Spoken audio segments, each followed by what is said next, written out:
High லா students, இன்னைக்கு இருக்கக்கூடிய current topic நமக்கு தெரியும். US court has serve summons on Gautam Adani.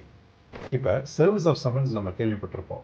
அதாவது சிவில் ப்ரொசீஜர் கோட்லையும் கிரிமினல் ப்ரொசீஜர் கோட்லையும், சிவில் கோர்ட்டாக இருக்கட்டும் கிரிமினல் கோர்ட்டாக இருக்கட்டும், இப்போ நான் ஒரு வழக்கு போடுறேன் அப்படின்னா என்னுடைய எதிர்மனுதாரருக்கு அந்த என்ன குற்றச்சாட்டுகள் இருக்குது, அந்த குற்றச்சாட்டோட அந்த பேப்பர்ஸ் எல்லாம் அனுப்பிச்சு இந்த மாதிரி உங்கள் மேலே நான் போட்டிருக்கேன் அப்படின்னு இன்ஃபார்ம் பண்ணி இன்னைக்கு கோர்ட்டுக்கு வாங்கன்னு சொல்கிறது சர்வீஸ் ஆஃப் சம்மன்ஸ்.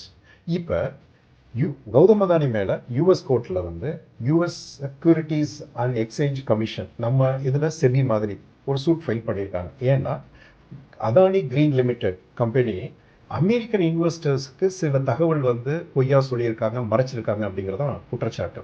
இப்போ அந்த இதுக்கு இவங்க வந்து கோர்ட்டில் அப்பியர் ஆகணும் as a Adani green limited எனது எக்ஸிக்யூட்டிவ் டைரக்டர்ஸ்க்காக அதனுடைய நிர்வாக அதிகாரி அழைத்ததுனால இங்கே வரணும். இப்போ இதை எப்படி சர்வ் பண்ணுவாங்க அப்படின்னா ஹேக் கன்வென்ஷன் அப்படின்னு இருக்கு. இப்போ ஏன்னா இது வந்து ஃபாரின் கோர்ட்டு, இவர் வந்து இந்தியாவில் இருக்காரு. இப்போ ஒரே நாட்டுக்குள்ளே சர்வ் பண்ணிடலாம். பட் இந்த இதை hack convention on judicial and extra judicial commercial documents and civil documents வந்து ஒரு ஃபாரின் கோர்ட் எப்படி இன்னொரு நாட்டுக்கு அனுப்பணுங்கிறது இது ஹேக் கன்வென்ஷன். இந்த கன்வென்ஷன் படி இன்னைக்கு கௌதம் அதானிக்கு வந்து US court have serve through central government the papers.